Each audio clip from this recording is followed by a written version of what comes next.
Hey there, Robin. Hi there. Hi, Marnie and Ellen too.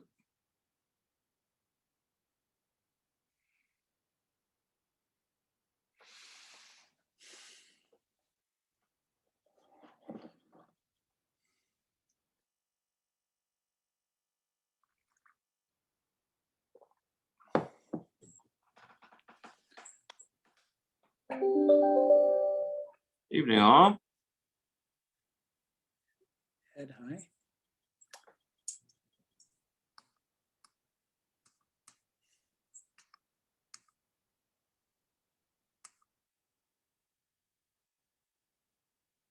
Oh, I don't see my other subcommittee members. Ah, okay. There we go. I was just saying I don't see my other subcommittee members, including the most important one. But thankfully you have arrived. We're all coming in now, I see. Oh, everybody's prompt.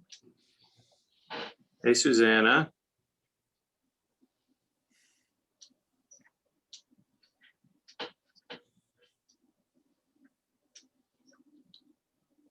Hello. Everybody.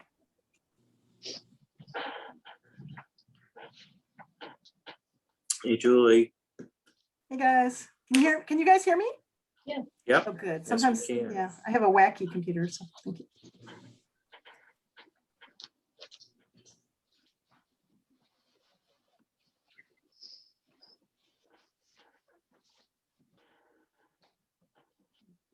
Oh, Ellen, you're muted.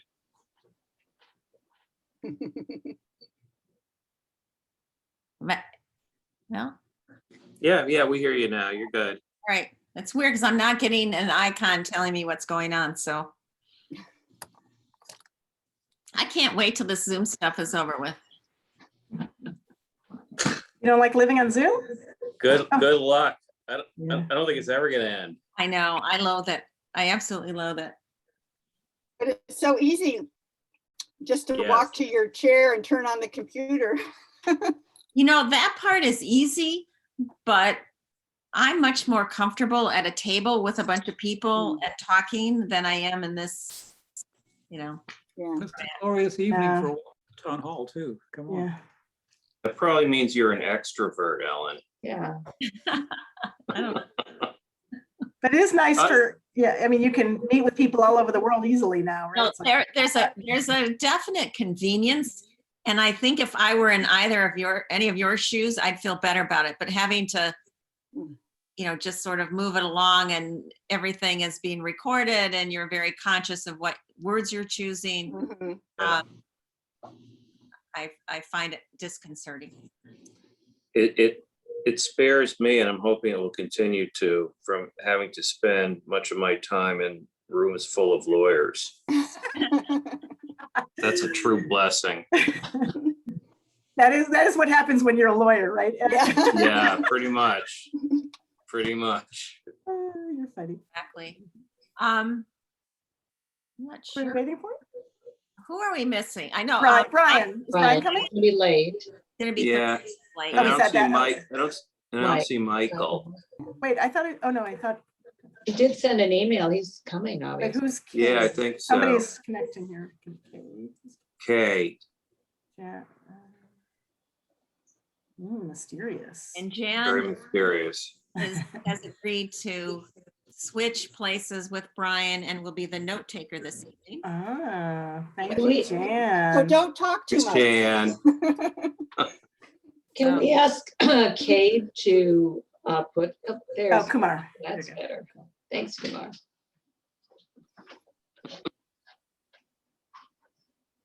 Okay, so we get started? Sure. Well, I should change my name to the right name. Sorry, I'm just going to turn my video off and have finish my dinner. Sorry, guys. I will be fully listening. Not. So I think what I wanted to do is just kind of take a couple minutes to kind of look back at some of the things that we've accomplished, I think, over the last few months in particular. I thought that the town forum went extremely well. was a lot of participation. I think it got the conversation going. And we've been fortunate that events have kind of, and circumstances have kind of fallen into place, some of which I would like to think we helped create, but a lot of it I think was just sort of good luck. So we're going to talk about one thing tonight in particular. And the genesis of that was 2 members of the council who are with us tonight had asked us to look at possible changes to the code, to come up with some recommendations for the new council coming in. These are pretty much, I think, interim changes, and they would deal with new construction. Obviously, we have a lot of issues that go beyond new construction in terms of causes of stormwater, which we'll continue to address. And by our conclusion, hopefully, of our committee in November, we'll have many more recommendations. But the purpose of tonight's meeting is to discuss some proposals that the subcommittee on rules and regulations have been looking at, and to talk about them, discuss them, and hopefully take some action so that we can make a recommendation. And then the next meeting is going to be to look at 2 proposals that we asked for from 2, I don't know if they're companies or entities that deal in stormwater management for advice. And so we'll be actually looking at their proposals and hopefully selecting one that we can recommend to the council. And this is hopefully that we will be able to get some federal money that will come through the state, I understand, hopefully, that we can pay for expertise, because we're all educating ourselves, but we're at the point where we really need people who can look at our town, look at the worst areas, and make recommendations about where we could put our resources that would get the biggest bang for the buck. So that's a lot of the work that we've been doing to try and find those areas. But hopefully with their expertise, we'll be able to do something about it. So I wanted to turn this over to Ed, who has a slideshow that he can explain what it is, but it's for the purpose of discussion for tonight's agenda. Yeah, sure. Thank you, Ellen. I do have a few slides. Slideshow might be generous. I think it was slideshow was like got a little pizzazz, and you got, a fair number of slides. It's like a real show. This is not a show in any sense of the word, but I did prepare some slides, and the slides really reflect the work of the subcommittee that we've been doing over the last few weeks, as we, following up on Ellen's request to us, have thought about what should we recommend in response to the request from Robin and Steve, representing the council, for interim regulations. And so we've done some work on that. I want to say that Julie Greenberg in particular has done an enormous amount of heroic work on this, and we are all enormously in her debt. I told Ellen yesterday, and this was not hyperbolic, we could not have done it without Julie G, who you will now be known forever as Julie G as opposed to Julie A, because we And I'll have take two full Julies. credit after we see the response of the full committee. Yeah, okay, all right, fair enough. Fair enough. So I butter Julie G up because I'm gonna ask her to take over on 2 of the slides that are the real meat of this, which is what is our proposal. I'll do the buildup, and after that, I'm out of my depth, to be honest with you. And I think we need the full Julie G to do it justice. So let me pull the slides up. I'm starting to get comfortable with sharing content in Zoom. So if you'll bear with me, I say this and then I won't be able to do it, but if you'll bear with me, I'm going to try. All right. Start broadcast, and now let me see if I can get the slides up. And there they are. Do you see this? Do you see the cover slide? Mhm. All right, success, excellent. So let's go to, so introduction and background, and Ellen really covered this, some of this, but you know, so I'll try not to repeat the background that Ellen already provided, but some of this, I suspect most all of you know, but I maybe I'll fill in a little bit here. So,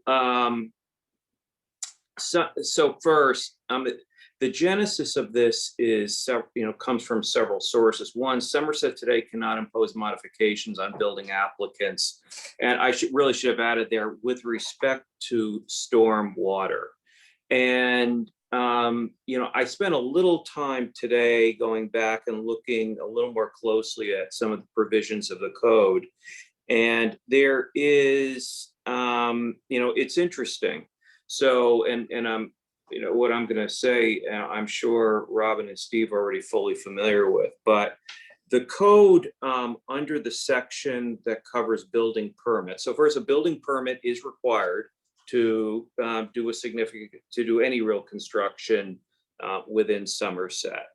And there are certain requirements that must be made in order to get approval of the application for a building permit.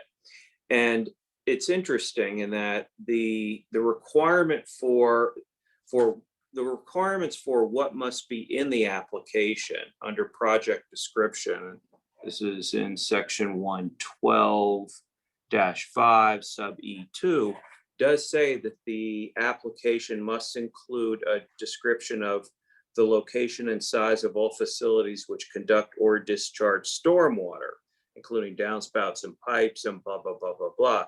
So there must be a description of the facilities, the different mechanisms by which stormwater will be discharged, but that's it. There's no, it may be in there, but I didn't see any other mention of stormwater. Although if you continue down reading through that section of the code, you know, there are requirements for, you have to identify whether, and I think Julie has pointed this out, you must identify any trees larger than 4 inches in diameter that you're going to remove, and there are other requirements as well, but there isn't anything in there about stormwater. So you have to identify, you know, your downspouts, but there isn't anything that says, and you must do A, B, C, D, and E in order to get this, you keep the stormwater on your property,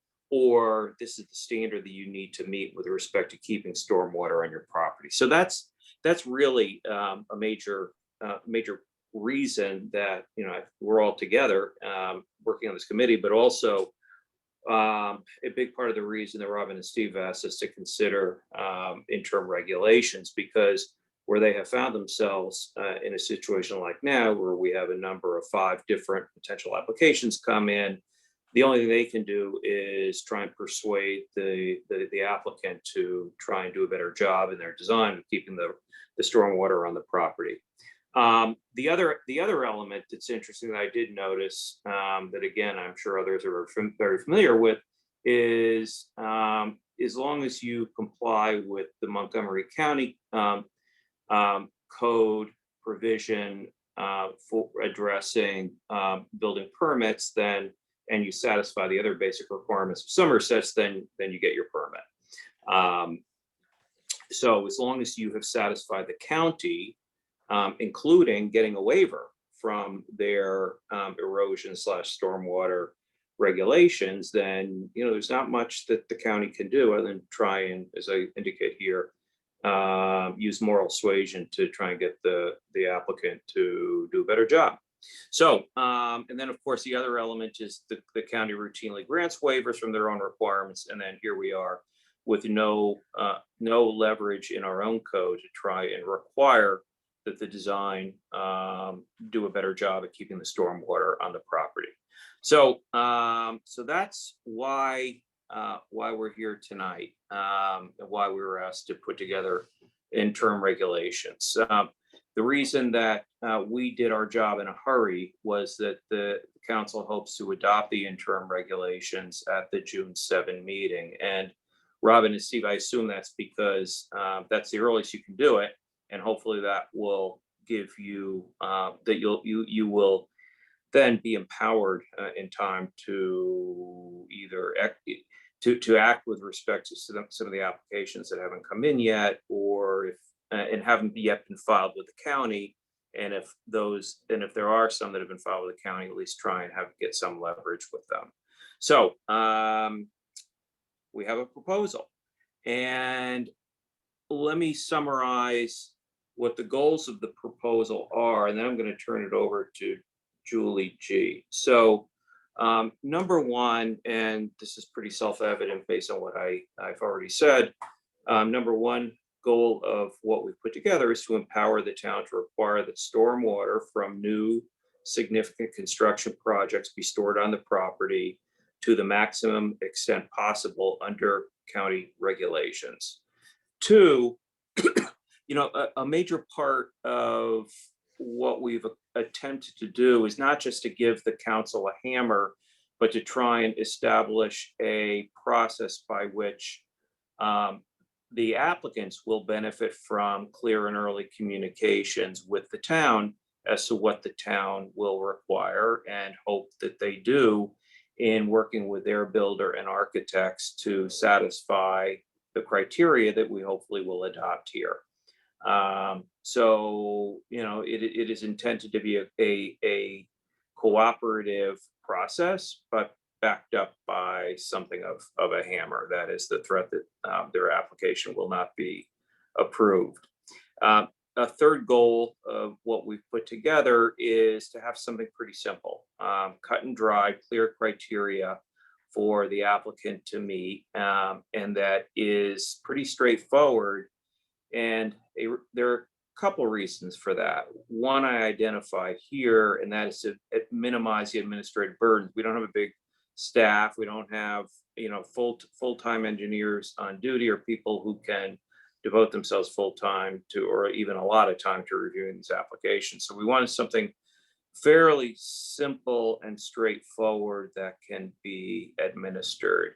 I think there's a second reason, and I'd invite others on the committee to weigh in on this, but I think there's a second reason, and that is these are interim regulations, and candidly, we put them together in a hurry. And I think what we put together, when I say we, mostly Julie G, put together, I think it works, but this was done in a hurry, and we still have a lot of work to do on our committee. We're still learning.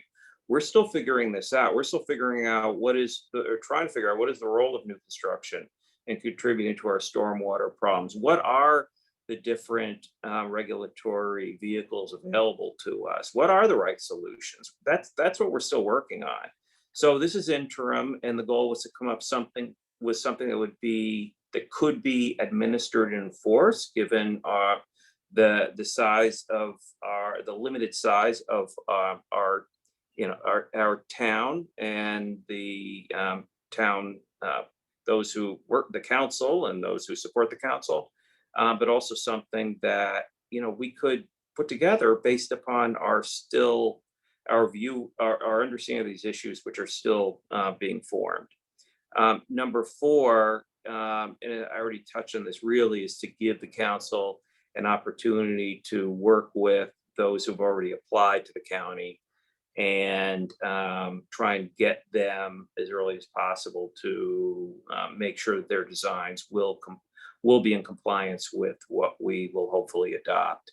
And then lastly, assuming we adopt this, then we'll see how it works. Hopefully it works fine, and then we consider keeping these in place. We tinker with them, we add to them based on the rest of the work that we do. Before turning over to Julie, I'm going to make one other comment that is really, and I'm really speaking for myself here. I came to my current view, as Robin and Stephen and Ellen and others know, It took a little time for me to come around to the view that we should do this. Because I was hesitant about our ability to put something together in such a hurry that would work, particularly when our knowledge is still ill-formed. We're still figuring all of this out. And, you know, and I did come around to the view that on balance, given the pendency or the expectation that there will be these 5 applications that the town will have to deal with, and that between that and understanding the profound desire to have some leverage to deal with them, and the fact that I think we have come up with something that should work. You know, I support our recommendation of these regs and hope that they will be helpful to the council, and that they will adopt them. So with that, I am hopefully turning it over to Julie to walk us through what the proposed regulations actually are. Julie G. Okay, well, thank you for putting together these slides and for the really solid introduction, Ed. So first, what do these proposed regulations apply to? They apply to those construction projects that are going to be needing sediment control permits. The sediment control permit is the permit that determines the storage of the runoff on a site. And the standard for needing that permit is 5,000 square foot or more of disturbance of land. So we're just adopting the same threshold. That is the threshold that puts a construction project in the sites of the Department of Permitting Services for the sediment control permit. And that standard has many implications. It essentially says this new structure, this new house, is going to no longer be connected to the drainage system that previously existed on that property, and that's what it necessitates, storing the runoff on site. It also puts into play the consideration of, well, how much is it going to store, and can it do that? And that's the waiver that we have talked about, is what is called a partial quantity waiver, when the county determines that X cubic feet of water is what is required to be stored, but only, say, 20% of it, well, only 30% of it or 50% of it can actually be stored, and the rest will be waived. So what are the standards? There are 3 basic standards that we are proposing that the town council consider when it is receiving an application in advance of the county. And this is for preliminary approval. The applicant is still going to have to go to the county.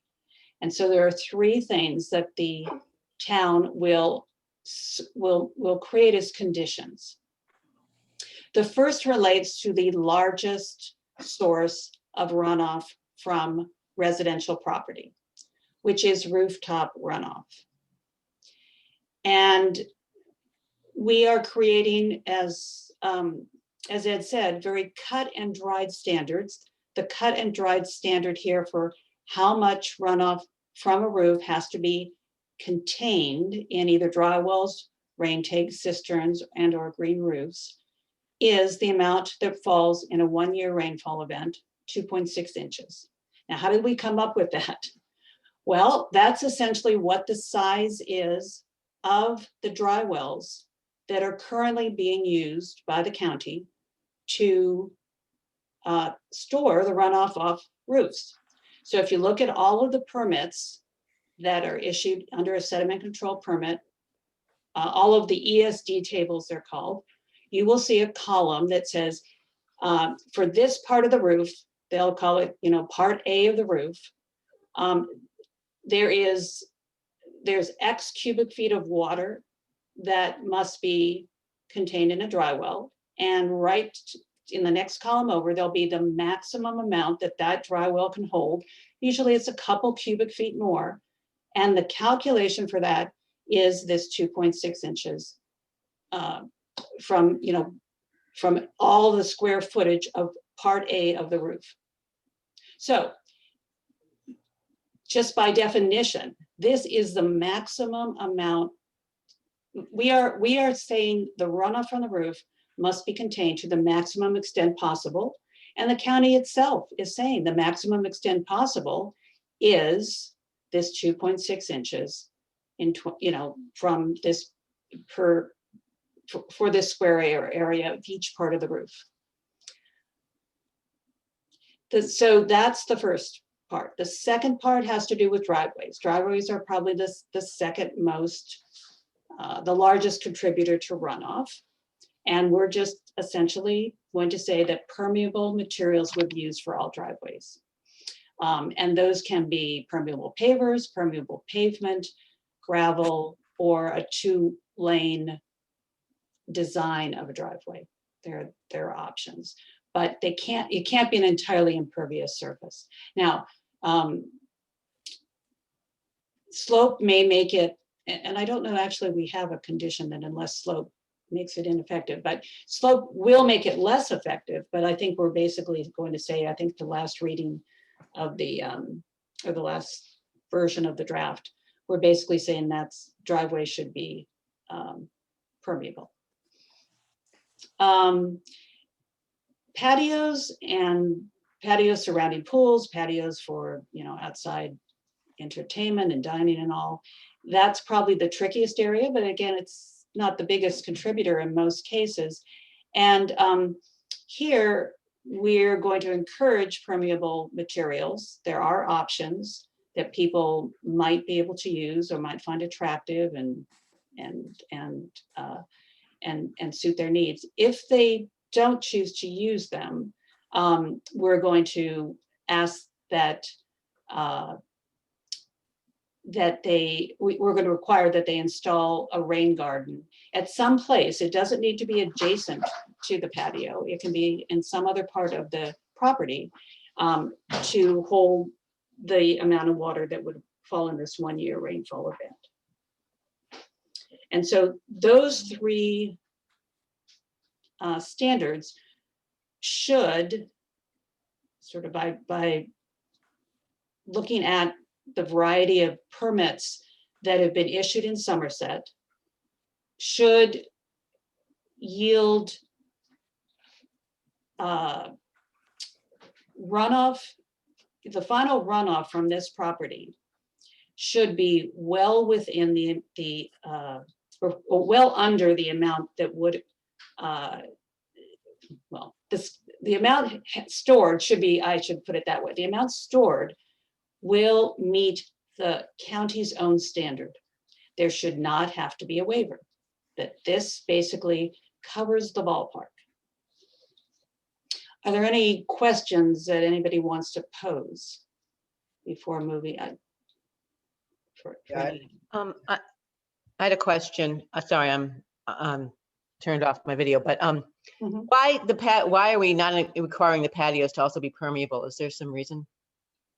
Well, I think there's a couple concerns, and this is something that we can still research more, and we are trying to find out more information. So one is that, well, I think most people feel the materials for permeable driveways are aesthetically acceptable. They don't feel that they are quite, they don't cover all of the types of patio surfaces that people seem to favor. And in the case of the patios surrounding pools, you really want a very smooth surface so that safety hazards aren't created, and pavers might not be the best material for that. So I think it's something that I think we feel might require some greater flexibility. But certainly we would encourage people to use permeable materials, and there may be many people who do. If they don't, this is what I've described as sort of the frosting on the cake, that I think if the runoff from the rooftops is contained and the runoff from the driveway is stored, that the runoff, unless it's a really sloped, highly sloped driveway, that the runoff from the patio, unless it's a huge patio, is probably going to not be sufficient to sort of create the sort of problems that we see when there's huge, a waiver of the sediment control permit that the county is tending to provide. And Haya, I know Thanks, you, Julie. That makes sense. Haya, you had sent us information that there are still, that there are a number of materials pretty much similar to what are available for the driveways, and that is an established thing. So I mean, if people think that's important to include, we can consider that as well. Yeah. I was That just was on the wondering table. about the rationale, but that's okay. This is interim anyway. Yeah. Yeah, if I can just add something too, I spoke with an architect who deals with about 15 different builders in this area. Chevy Chase built several homes in Somerset and Bethesda. And at this point, he said he has not seen it in any of the houses that he's designed, or any of the builders, as far as he knows, and houses he's done have recommended it or have been using it. I think because this came up so quickly, we need to do more research so that we can, if we're going to mandate a material that a builder can use, I think, permeable pavers and driveways is pretty proven. For patios, I think we've got to do a lot more research and talk to people who have used them and try and find resources. So that's the reason why we didn't want to mandate a particular material for patios. And as Julie said, we think with these guidelines are changes that we really are taking care of the majority of the stormwater that will be, generated from a new construction. So I had a question about the driveway. Sorry for arriving late. We hadn't, in previous meetings, I don't recall discussing driveways, so I may have missed it. But like my layman's sort of understanding driveways, it flows down into the street, and then that's what I see anyway. And then the street goes into the storm drain. The problems that we saw in our survey seem to relate to sort of yard to yard stuff that didn't necessarily relate to driveways. So can you explain a little bit more where the driveways come in our thinking? Well, I think the issue is that we're not simply trying to resolve issues that relate to, lot to lot drainage. We're also trying to deal with the environmental concerns of just burdening the stormwater system, which then burdens the neighboring watershed with huge amounts of runoff that's highly polluting and eroding. And so the reason we have so many permeable driveways now is that that's a program that has been encouraged under Rainscapes, as well as people just individually doing it on their own. That water, the runoff that is calculated by the county is actually, they don't really concern themselves. The quantity of water that has to be stored is not concerned at all really with lot to lot drainage. So if you actually are trying to match and sort of align town regulations, as much as we can with county, we have to cover the driveways, because that's how all the numbers are going to align, so that if a person meets the town's, the ideal situation as I see it is that somebody comes in and they say, this is the house of my dreams. And they find out that if they build the house of their dreams exactly as they first conceived it, they might not be able to fit all the dry wells they need. So they do a little bit of reconfiguring, and they find a way to put all the necessary dry wells in for the rooftop drainage. And then there's the permeable driveway, and that's sort of a easy sell. And they put in the permeable driveway because it's in the same place that it was before. The soil is tested. It seems like it's okay, or they can remediate it. And then there's a patio that the pavers are fine for them. Well, if they actually did all that and got their preliminary approval from the town council, they then go to the county, and the county would then go into its full calculating mode of how much, water should, based on state standards, runoff should be stored on this site. And if this works, as we hope it does, that there will be a painless calculation by the county that ends up saying, hey, you're in great shape. We wanted you to retain 1,000 cubic feet of runoff, and you are retaining 1,005, cubic feet of runoff. So go your merry way with the county approval, no waiver. They come back to the town council. The town council says, oh, great. So the county just signed off on it. Now we're going to give you final approval. Go build to your heart's content. That's what I think would be, great. Now, one question I know that Michael raised is, well, what if they, should we have created more flexibility so that if we knew there was the target of 1,000 cubic feet, they could achieve it some other way than the way we prescribed? Maybe not that dry well where they had to change, reconfigure a little bit, but something else. I don't know what. In addition to that, Julie, if we give them flexibility on patios, why would you not give them flexibility on driveways? And maybe that's just because of the way the water flows, Well, but that's sort of building, Well, from my point of view, building on Michael's point. Right, and my response to the issue is, we are not aiming for a target amount of money, of water that, that sort of, well, do it this way or do it that way, because we don't really want to have the administrative or technical, burden of doing that.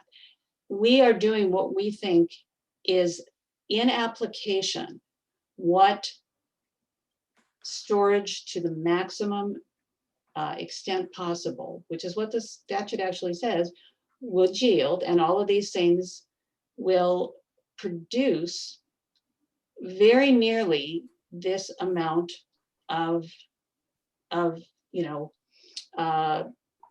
storage without a lot of fuss and muss. Now, let's say the county had come back and said, oh, you're storing 1,005 cubic feet, and we wanted to store 1,020. You're 15 cubic feet short, and they give them a waiver for that. Well, then in that case, there are no changes in the design. Then I think they should be able to come back to the town and say, well, we did everything you said, and the county says we still are a little bit short on our storage. Then I think the town should simply accept the waiver and say, we're all good. You met town standards. The county says you're close enough, here's a waiver. And now we're going to accept the waiver because you met the town standards. So that to me is, it's very much aligned with the purpose and rationale and sort of mission. What are we intending to do here? We're trying to store runoff to the maximum extent possible within this 2.6 inches per year, per hour, 24-hour, rainfall event, and do it in a way that doesn't require a lot of technical support. We don't need to have engineers go out and say, well, what about substituting this for that? Also, Brian, if they build the traditional patio, they still have to deal with the water. I mean, they can't just build the flagstone patio and not deal with it in terms of having a rain garden or something that can absorb the water, but they get their choice. And again, we're still looking at different materials and what is being used in the area. We just don't really, I don't think we have a good enough take on what's acceptable, both aesthetically as well as a product that builders are using locally. Yeah, and I think it's also fine to say that if someone, Brian, to your point, if someone said, why are you mandating driveways and not, giving us more flexibility on patios? We want flexibility on driveways. And, I think we can be honest and say these are interim until, in effect until, more the final more permanent regulations. But, we can say that there was less known about it. It's been less used in town. And I think we can be quite candid. And, to Ellen's point that we were doing our research, these were interim. And I don't think we need to apologize for it. It's just a fact. And so I think that's fine to do personally. Yeah, let me say, oh, I'm sorry. No, I just had one question, but I did have one question, Julie. So when you were saying that, I guess maybe if we get this, or that's process you said, they go to the town, then they go to the county, there's, for some reason, it still didn't fall within it, but isn't there a way that based on, I don't know, the lot size or the design, that they would know the amount needed before they got to the county, so that wouldn't be you actually didn't even do your calculations right? I guess I thought somehow they would know what that number should be to get it right, so to speak. Can you explain about that? Sorry, Ed, then. No, I mean,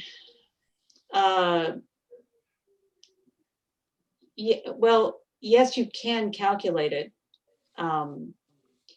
But the execution of how, I mean, once you have a design that is basically provides how much impervious surface and how much, and the lot, yes, you can basically come up with a target figure for the required storage, yes. But in terms of how are the various contributions of each element of your devices and your plans and your installations and your dry wells, how that's going to contribute, that is a fairly complicated process to see how, so when the county does its calculations, when it looks at what the town's finally approved design, how much that water is actually retained, is actually stored, that's not an easy calculation. I do believe, though, based on the standard calculations that I've seen in permits, that what we are doing is going to end up achieving the storage requirements. That in application, this is what happens. When you look at the bottom lines, when you look at the dry wells, when you look at the driveways, when you look at, there aren't many patio examples, because frankly, the county is not requiring that patios be either permeable or have rain garden retention. When you look at those numbers and you add them up in various permits, I think what you're going to find is that these requirements maybe produce over the required amount of storage. And if they do, we can, sort of relax back and say, okay, well, we're not going to worry about patios, or we're not, or something like that. But I think it's better to be on that side than any other in this initial. Julie, can't the applicants, with these kind of standard formulas and stuff that you're using, when the applicants first meet with an architect or something, it's kind of like a budget. They say to the architect, we have X million dollars that we want to spend on our house, and we want that. It's kind of like a water budget in a way, that they know how much, what they have to do depending on the size of the house. Like the larger the house is, the more of those things they're going to have to do ahead of time. Well, they will know that it won't be a surprise. But we're making that simple. We're just saying for this many square foot of roof, this is how much you have to retain. Right. So there's not really any guesswork once they decide what they want. That's the cut and dry. That's the cut and dry piece. There's not any guesswork. Just like you say, right. This, we've got to, we have to cut out everything that goes over my budget, Well, that's what that's the sort of negotiation they could be engaged in with the county now, but we're not using that type of approach where the county says, well, you've got to fit another dry well in someplace, figure out a way to do it. We're Yeah, just we're saying, front loading the communication, front loading the planning, yeah, front loading, it's supposed to be a more communicative friendly, but far more effective method that gets rid of the, that preempts the waivers and achieves our stormwater see, needs on the interim basis. if I could create an analogy to this, let's say we didn't have rigid side setback requirements. We just said, when in the totality of your housing, you have to create the illusion of space between your house and the houses on the side. You can create that illusion of space any way you want to do it. Now figure it out and propose to us how you're going to do it, and we'll decide if you've done it. And if you maybe stick out something on one side a little bit further, you have to pull in something on the other side a little bit. And then we'll balance and see if it works. That's essentially what the process is now. And we're just saying, nope, it's this many, it's 8 feet or it's 10 feet on each side. That's it. We're not talking about achieving effects. So that's what we're doing here. We're just saying, you got a roof, it has this square, feet. This is how much water you have to retain. That's it. And driveways, we're not talking about the square feet and how much water you have to store. We're just saying it has to be permeable. Now, if it slopes, it's going to retain less water. If it doesn't slope, it'll retain more water. We don't care. It's just permeable.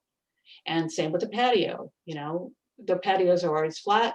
If you don't make it permeable, the amount of water that comes off from a 2.6-inch rain, which is just like a roof, is going to go someplace and build someplace where it goes. And you can just see someone in 5th grade could figure out how much water is going to come off the roof. And that's the only thing that has to be figured.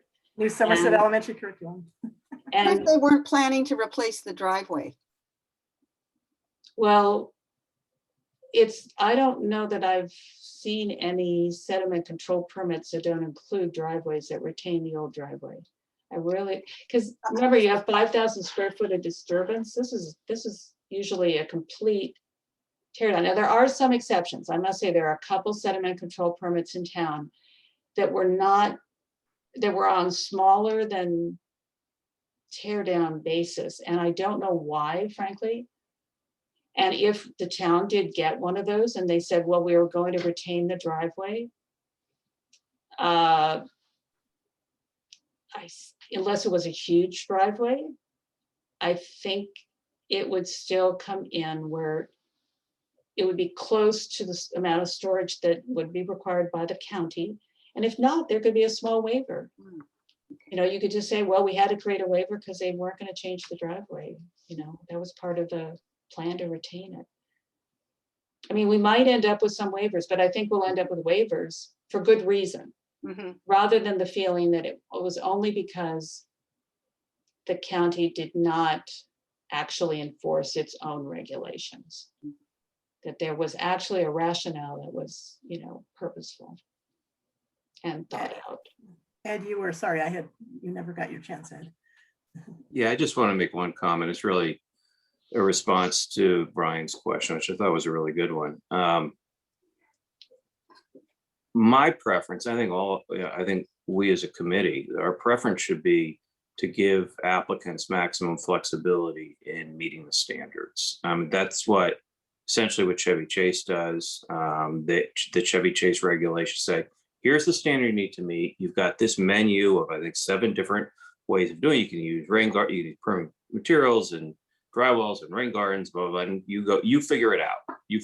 I think that's much better than what we're doing because they're giving the homeowners the flexibility to meet the standard. We don't care how they do it, really, as long as they do it. But for the 2 factors, one, we don't have time now for purposes of these, what are essentially emergency regulations to figure that out.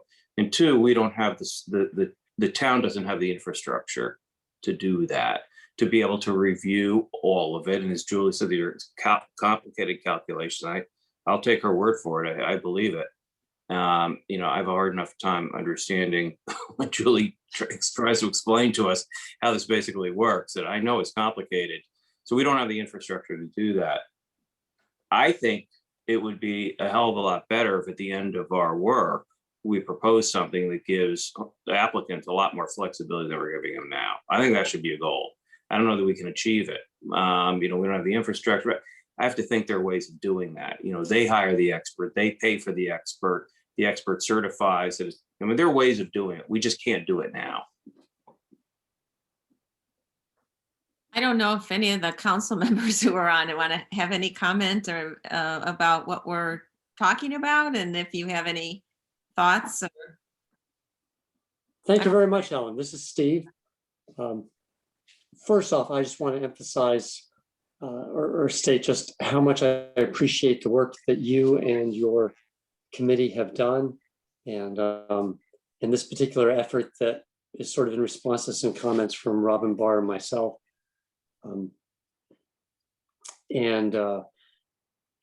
I think it's a great start, and I like the idea of some interim measures. I think it's only reasonable to consider that, we're not going to achieve perfection right away or probably at any point in time. This should be an iterative process, and we should look to, as best we can, try to protect the interests of the town, residents of the town. Most notably, I think that the first measure that's listed in these proposed regulations to require the runoff from the roofs to be contained on the property for the standard rainfall is just a great initial start. And that would give the council the authority, put the council in a position to consider waiver requests, because that might not be possible and might not be reasonable to achieve in all cases. But the way the current situation works, the council has really no authority. It's been very frustrating for the council. It's been very frustrating for builders. It's been very frustrating for town residents to have proposals brought forward that have been approved by the county, been granted waivers by the county, and then the council has not had the authority to review or consider what's been done with regards to stormwater. We really have no authority currently. So I think this is a great step. The one specific feedback I want to give about the timeline that was mentioned early on is because this would deal with a building code regulations, there's an extra 1 month time period of notification to the county that's required. So if the council were to approve one or all of these recommendations at the June meeting, it would not take effect until we voted on it and passed it in July. Just to put that perspective in. And Steve, do you yes. have things on the agenda already in June, or could they be tabled or pushed back until after this was completed in terms of these pending 5 applications that have been cited? I don't believe the agenda is set yet for the June meeting. And as the liaison to this committee, I'm happy to discuss with the mayor and the president of the council. And Marnie, I think, is here, so Marnie can speak up if she has any thoughts. And I think I saw Robin is here too. I mean, I would think you guys can say what can and can't be on the agenda if you know something needs to be passed and there's this 30-month wait period and et cetera, right? I mean, yes. So I think okay. From my perspective, as the liaison to the Stormwater Study Committee, if the Stormwater Study Committee votes tonight to make the recommendation that's been discussed here, that would be the basis for me to present it to the council in June. Okay, great. Is it any chance it could be passed in June without more council research and stuff like that? No, it's not a question of council research. I don't know whether it's county or state law, but there has to be 30 days notice to the county before we change any regulations affecting building code. But the council could pass it at that meeting after you present it. Yeah, I mean. No. No. No, we could like accept it and recommend it, but we couldn't pass it until July. Okay, gotcha. The process for amendments to the code is that they have to be introduced at one meeting and then they can be considered for approval at the next meeting. That's to give the amount of required public notice to residents for a code change. So, I mean, would you be allowed to say, so you wouldn't entertain the permits until, say, August, and then because you know you have a pending, but not, you know, a couple stages, town code modification that you know is, if passed, would occur? Do you guys have the authority to do that? Or? Our only authority to act is in the code, let me put it that way. So if there is something pending but not in the code, and there happens to be a permit approval process during that time, then it's the old code that governs our process at that point. I had a couple of more specific points. I mean, Steve brought up the most important thing, which is, and Marty said it too, which is that they can be introduced in June, but we can't actually vote approval till July. And we need to tell the town what we're doing. It's that simple.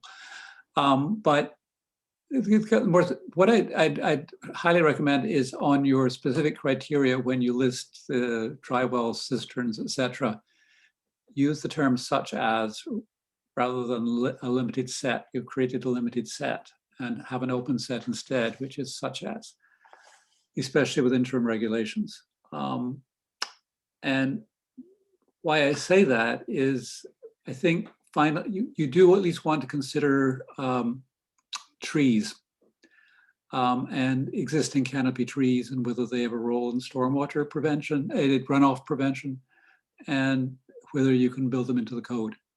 The county tried to do that actually and failed. And they failed because of what Julie Abrams mentioned actually at the forum, which is that trees vary in their ability to retain stormwater as a function of the landscaping around them. And the more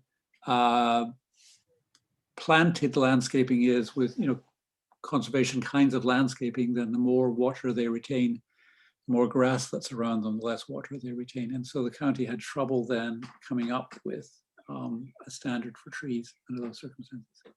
I can make a comment about, because we did consider that, and actually we're in the process of writing how to factor in, again, interim emergency code regulations, and some aspect regarding trees and tree removals and et cetera, and preservation. And Julie G found out that the Parks and Natural Resource Committee, one of you's liaison to that, is that you, Robin? I'm not sure, but anyway, that they actually are in the process of proposing modifications, I believe, to the town code. Is that right, Julie? I think. Regarding trees, and we certainly wanted to try to coordinate, dovetail, and I, wrote Patty Freeman. She's, we're going to talk, and Julie G gave some updates on what she had heard as well. So basically, we didn't want to, I'm not going to say go rogue, it's not go rogue, but we wanted to coordinate with their efforts because they've been working on this, and they've got maybe, a different facet. We're only looking at stormwater, although obviously there's other aspects, climate change, et cetera. But we did want to coordinate with them, and so it sounds like they're in process. And so we specifically, and maybe we should note this explicitly too, we decided not to include anything that might not be consistent with what they've been proposing, and they're in the process of trying to get past. But that said, perhaps we should say, that in terms of it being interim, that there are other.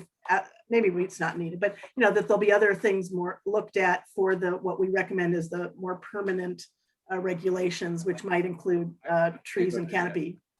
If that's helpful, I don't know to say that or not, or just, there's other things, there's plenty of things we're going to be, addressing in the larger, more permanent things than what we've done. But sorry. There was another reason that, at least for me, I was not comfortable trying to work language in that would be specific to requirements for preserving trees. I don't think we know enough as a committee.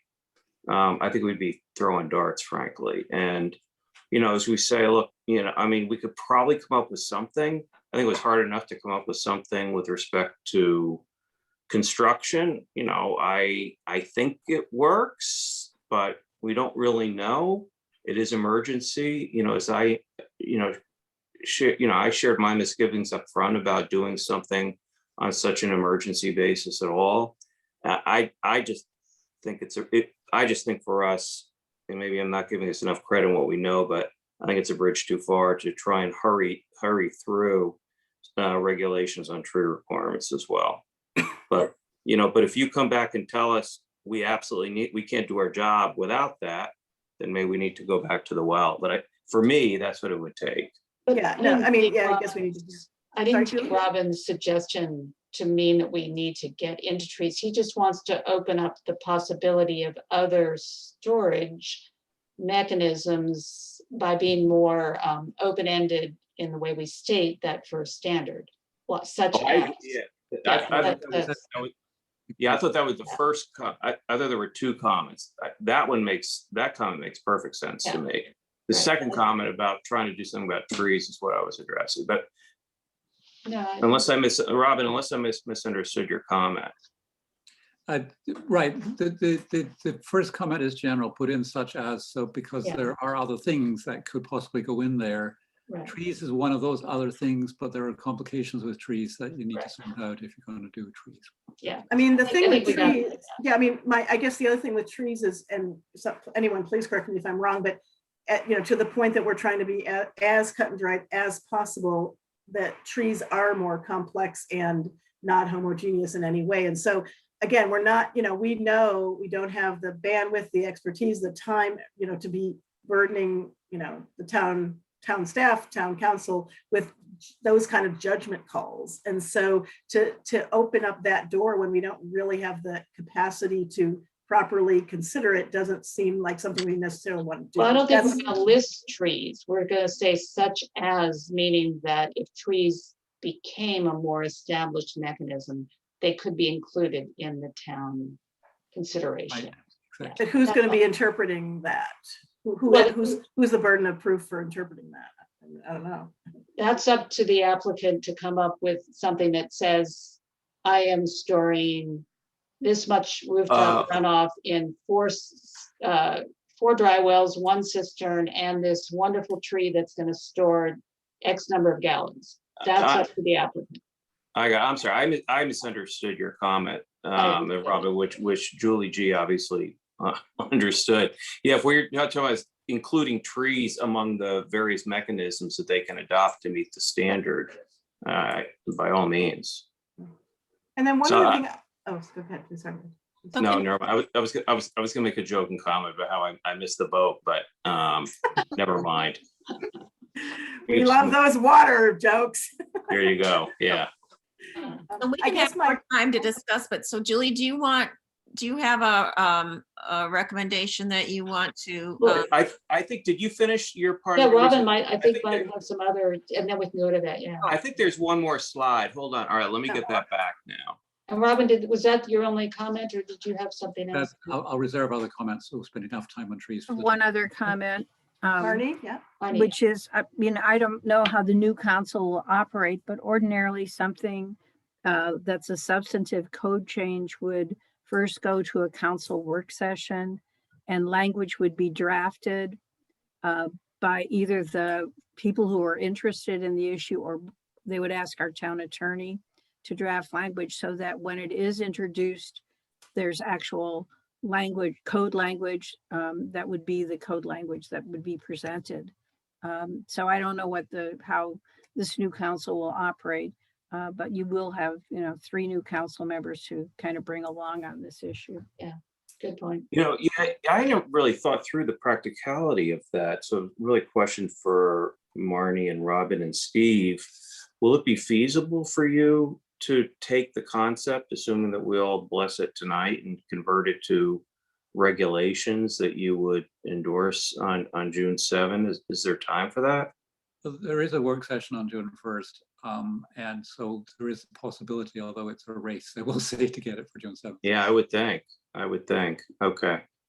And one other point, I don't know if we erase, maybe it's implicit, but I just want to be explicit. So when we say interim regulations, and these are, and we will be doing some more comprehensive, we recommend at the end of the Stormwater Committee, as Alan said, but that they would stay in force until such time as there is something more permanent. They wouldn't expire without something being in place. I think that's an important aspect. I don't know if we even talked about that, but I would think that makes sense. I just wanted to confirm that. Yeah, I mean, Yeah. so we wouldn't put a timestamp on the code. Right, okay, yeah, Just that was my the point. code, but you would, what you're saying is your intention is to develop a more complete code in the next Correct. few months. Yeah, I think that's right. Yeah, Okay. yeah. All right. yeah. I Let me don't get- cut that short, but I think, and because we don't have a lot of time, can we kind Yeah. of move to, Julie is gonna make a. Yeah, I was proposal. gonna make a motion. Sorry. Oh, all right, yeah, And- do you, We can Okay. then keep discussing, obviously, the motion, so I'll make it, and if someone wants to second it, so we can move to discussion. Yep. Okay, so here's the motion. It's two parts. I move that the committee, number one, approve the draft. What we're talking about is the draft proposed Phase 1 Somerset Town Code changes. But since these are still in the works, agreeing in advance to any necessary minor modifications provided it is modification, providing it is in keeping with the proposal's articulated goals. And the goals are in the top of what you wrote and read in the introduction. They were basically that we want to minimize the possibility, maximize conformance with county regulations on runoff and minimize the chance of waivers. And we want to make sure that we have the something about the tree canopy. I don't, maybe, can someone read that first? Is it possible to just put it up on the screen, what we're, Yeah, yeah. And what's the purpose of this sort of pre-approving things? I wasn't clear why we're doing that. It's not pre-approving, it's approving, that we're approving it, but if something is tweaked, we don't want to Yeah. have to come back and have another vote. yeah, There's But a who's step- tweaking it? The town council or us? Who's tweaking it? I'm just trying to be clear. committee members before we finally have the town council, sort of begin. to Oh, okay, have, okay. So this is an something internal tweak. to our study committee. I see. Okay. Okay, Gives us flexibility. yeah.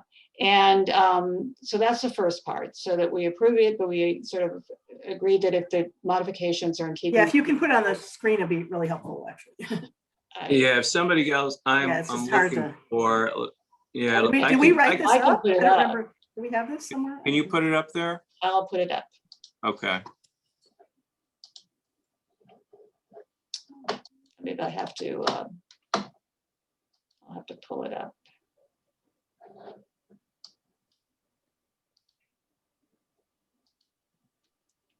So first I'm going to pull up the goals. So this is what we're sort of agreeing are our goals, that these are what we want to keep. Any modification is in keeping with, these goals are at the top. Requirements for storage of runoff from development meet Montgomery County standards to the maximum extent possible and keep waivers of requirements to an absolute minimum. And building permit applicants are informed as early as possible in the design process of the town code regarding protection of the tree canopy. So those are our goals. And so if we have to tweak in order to, satisfy those goals, that's okay. And now what we want to do is find this, here it is. Here's the motion. Okay. So you can see it's here at the top. I move the committee approve the draft proposed Phase 1 Somerset Town Code changes, agreeing in advance to any necessary minor modification, provided it is in keeping with the proposal's articulated goals, and 2, forward the draft and offer a briefing on the draft to the residents who on June 2nd will be sworn in as members of the town council. So we want to be able to sort of keep working on this because we're working on at such a fast pace, and time is of the essence that we, keep moving this draft forward and have discussions to keep everybody together on this for. Does number 2 include the current members also who are already sworn in? No, this is for the new town council. Okay. I second the motion. Okay, all those in favor? How are we voting? Is it Okay, I'll- saying? I can, You're Okay. gonna call the roll? why don't I just call the roll? Brian, Okay. Brian, You're on mute, Brian. Was there no discussion that it's put forward and seconded and then we vote? I mean, Oh, no, we can discuss. Yeah, no, normally I there's mean, discussion. it doesn't really matter, but the definition of tweak or minor modification is kind of like anybody can drive a truck through that. And who's actually making the minor modifications and the tweaks? Actually, I actually would like to know the answer to that one. Yeah. If there are minor Yeah, modifications. because we haven't, none of us saw this. Yeah, who's doing that? I mean, just so we're clear on it, right? Because it is kind of a big old loophole there, right? I don't Well- think, Julie could probably answer this better than I can. I don't anticipate there would be any major changes. And we would obviously not do that without talking, sending an email, talking to everyone. We just didn't want to have to come back and have another meeting Meeting. and slow us down. I think that I was, thought it Could was something explained be, that it's yeah, just something, if there's no substantive changes or something, like, maybe if you're changing the sentences around, but it's, and I You can thought you say said that, but- material. I mean, you can say Yeah. material changes. Yeah, but I thought it said No, that. Brian, what would satisfy you? Because No, I'm just curious. So Yeah. the way it would play out, Go into what- that. what would lead to minor modifications? Just I can give you an Yeah. example, Brian. So our subcommittee's been going back and forth over the last 24 hours on I the, can imagine.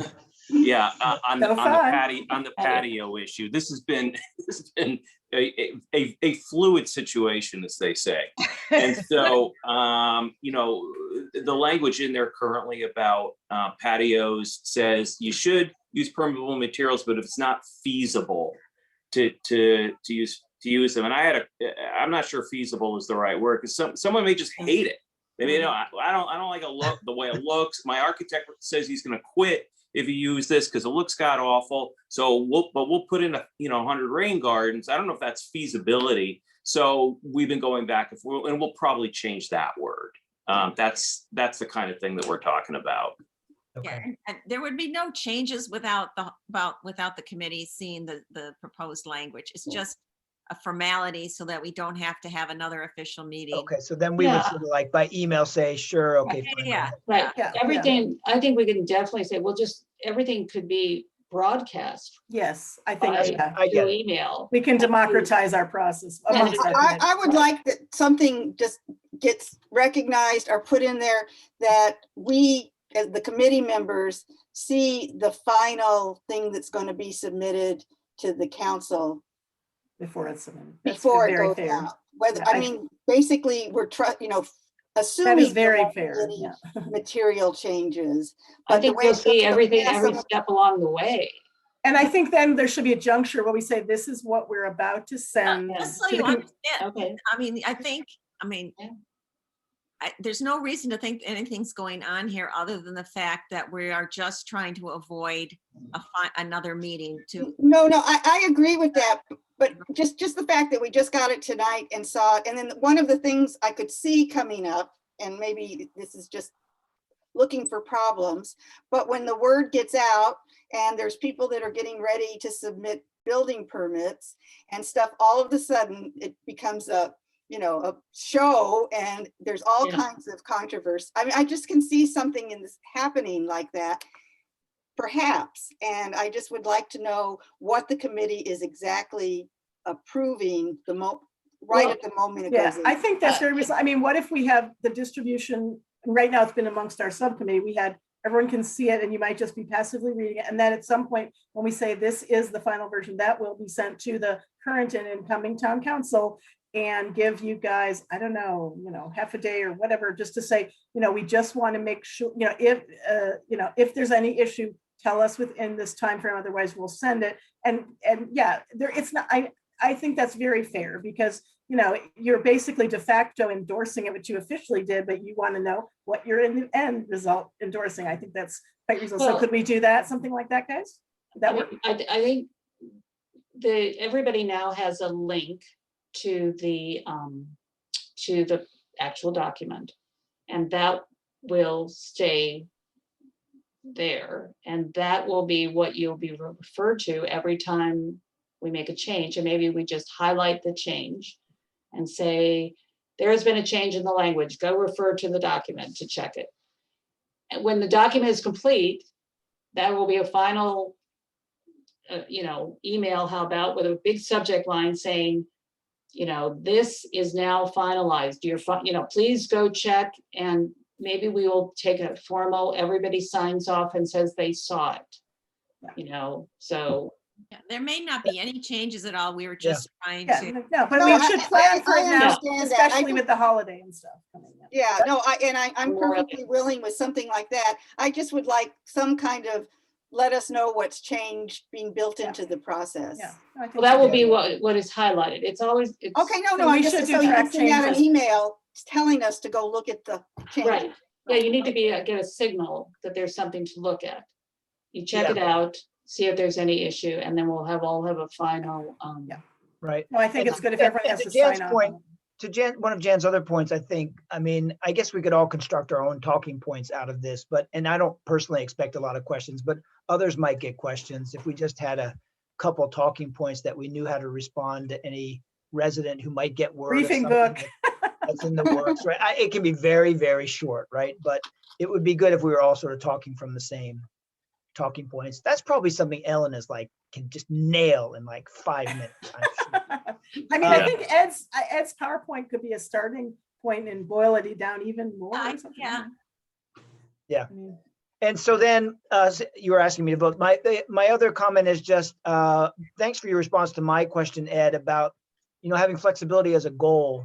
I didn't hear others weigh in on that, but that does make sense to me as well. That we flexibility to meet a standard that is the standard is the standard, but you have multiple avenues to get there as much as is possible and feasible. I think that should be a goal of the committee. So I just wanted to reiterate that and agree with what Ed was saying on that.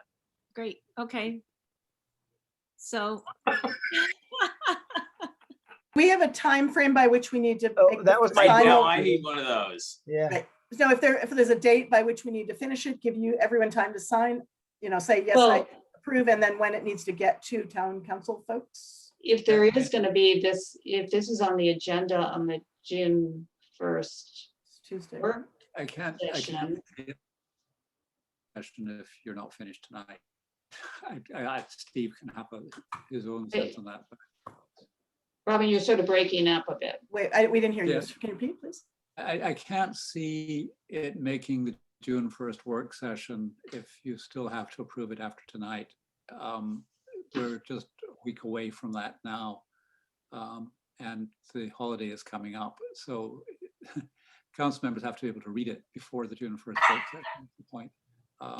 Is there a reason, I guess this is a question to everybody here. I mean, can what we sent, and the word feasible notwithstanding it, I know we had to debate that one still. Could this be it so that we get it to the town? I think you have a book of information. You guys have briefing book before your meetings. You need to get received. Well, let me just pull it up. It seems to me there are two issues that are. So one is that Robin wanted in, how about, such as, in devices such as. Right. Drywall. So that's one change Robin wanted, and the other is. This would be if a patio is not, didn't we have it at this attorney role? This is the way we had it, I think.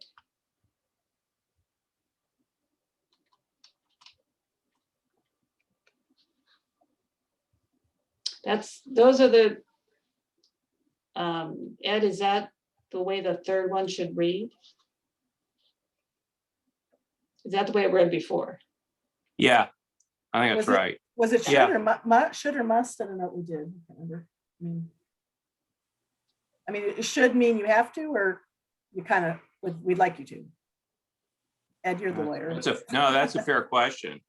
I mean, I'd say must, and then will be installed. Yeah.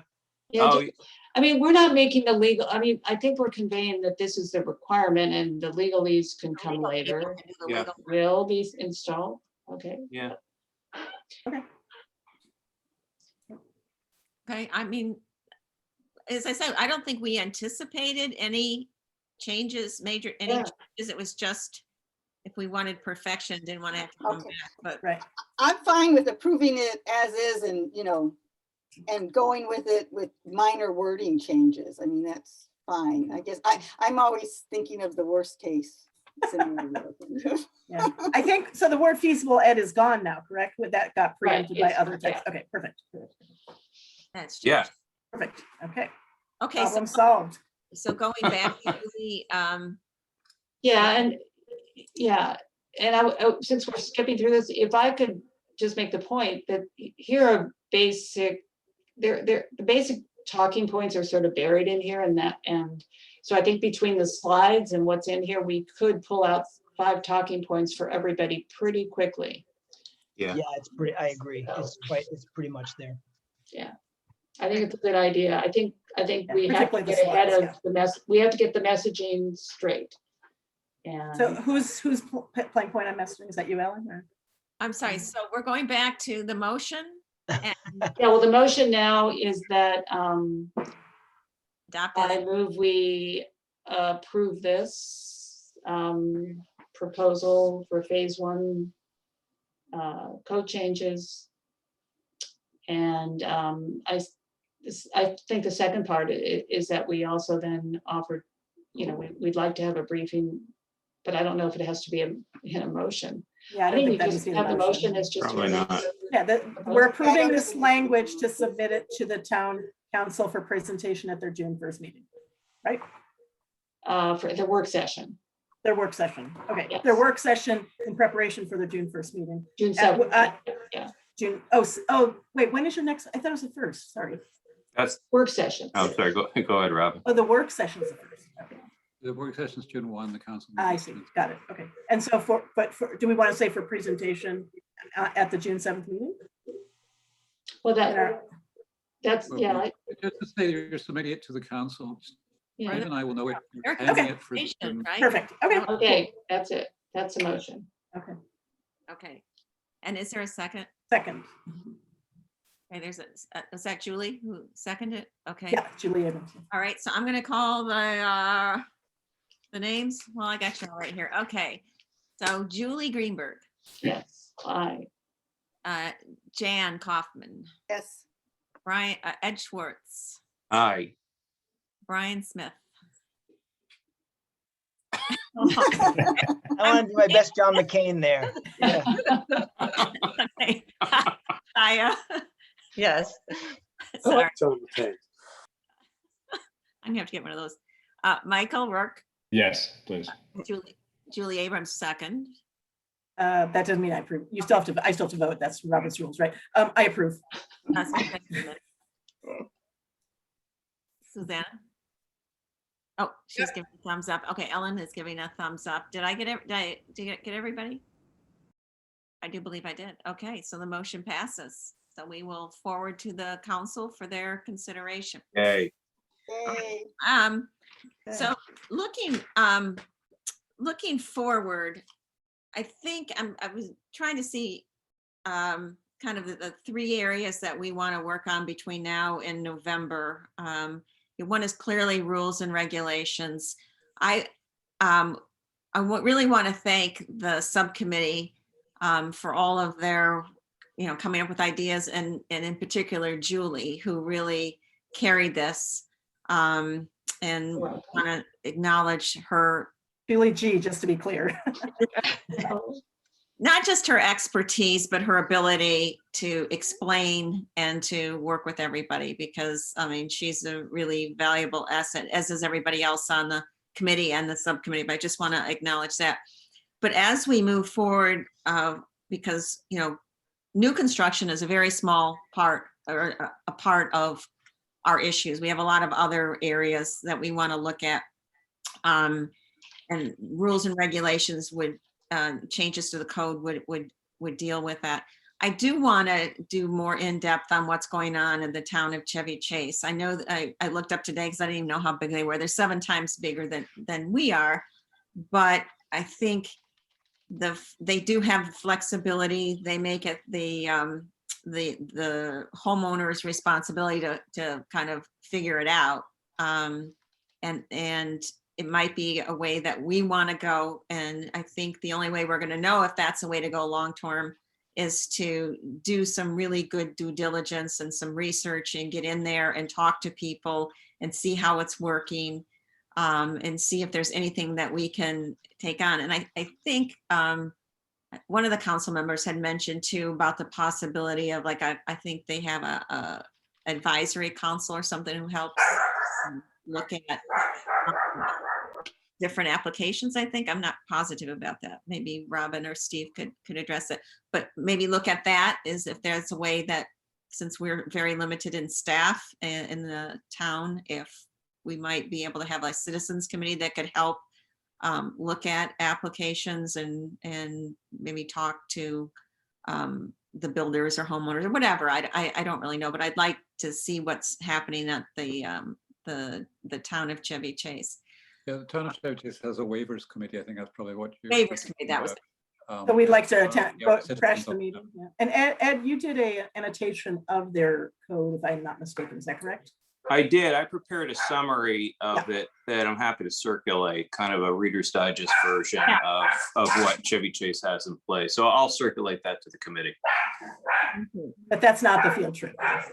yeah. not the field trip. Right. So I'd like to think about what kind of questions we want to ask and then divide up the work so that it gets done like in the next, month or so we can take what we think is useful or maybe say what we have is better. Is that a new subcommittee, Ellen, or just a de facto or ad hoc committee, what have you? Yeah, but I think some committees sometimes have a lot more work going on than others, so we may pull in other people and just divide it up, and hopefully people are comfortable with that.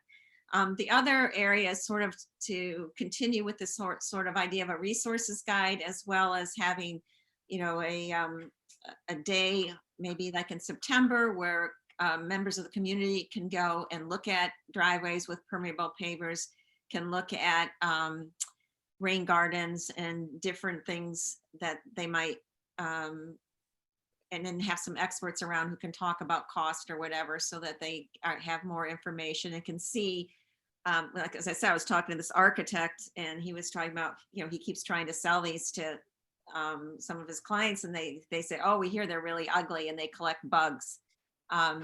And we want to show people that they can be beautiful, that they're functional, that they actually drain yards from, standing pools of water, and do not create, mosquitoes.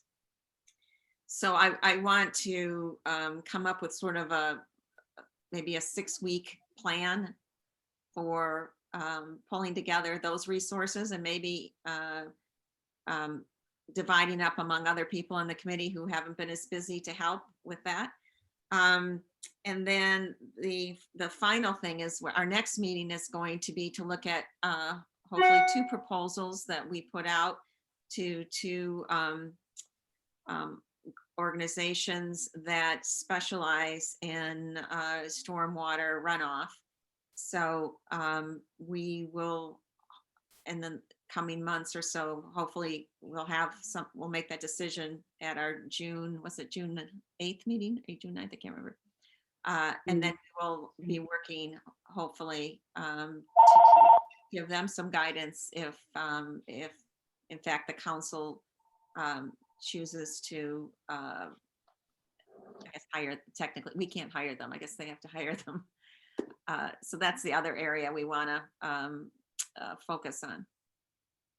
So any questions, comments? That's in addition to other ongoings. I mean, I know some of the other subcommittees are also doing continuing ongoing things that aren't finished, correct? That's Yes. presumed. Okay. Yeah. Other than probably survey. Yeah, but we also might want to kind of just try and, we have a lot, we've accomplished a lot, and but we're running out of time in the sense that we're more than halfway through our committee time. So we really need to start focusing, coming up with recommendations that we can offer the council and our report and everything else. So You want to reformulate which committees are still standing and then who's on them and what they're doing? I mean, does Yeah. that make sense, given it's really Yeah, we've rejiggering a already bit? done Yeah. that once and we Right. combined a couple, but I think Oh, we I see. take another look at it and make sure that there are enough people on these committees to get the work done. Okay. And also, like with the survey committee, we're done Right. pretty much. No, I was going to say, I mean, the climate stuff and then some of the follow-up with trees, particularly coordinating with the parks folks. I mean, those are still ongoing to be done. I mean, so. Yeah, the tree thing is still, but I mean, I hopefully, because there's another committee looking at it, it's not going to take as many people, but kind of work with them if, Right. you know, there's no point in reinventing the wheel here if they're Oh, yeah, no. That's what I meant, coordinating. Yeah. far along with coordinating. Yep. Okay, so does anybody have any final thoughts or words or?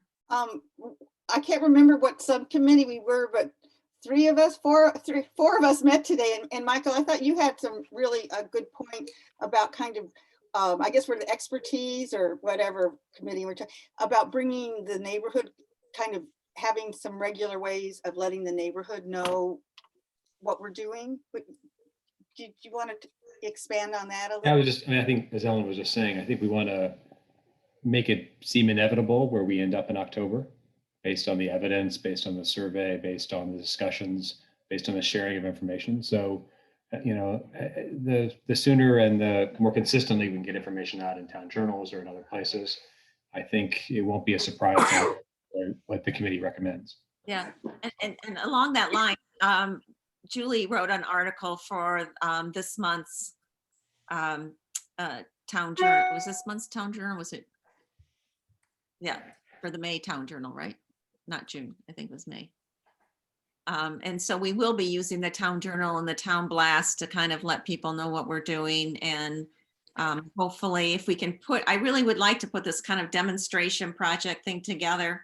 And with a handbook that kind of gives people ideas of what things cost and where to go, not recommendations, because I guess we cannot do that. But, you know, maybe neighbors who are comfortable with people coming to look at their yards. So anyway, okay. So I think that's unless someone has anything else, we have our next meeting where we will be reviewing our 2 proposals. And that's all I've got. If anybody has anything else to say, otherwise we'll conclude this meeting. Thank you. All right. Thanks, everybody. All right. Thank you, everybody. Have a good evening. Bye-bye. Thanks for coming. Bye-bye. Bye.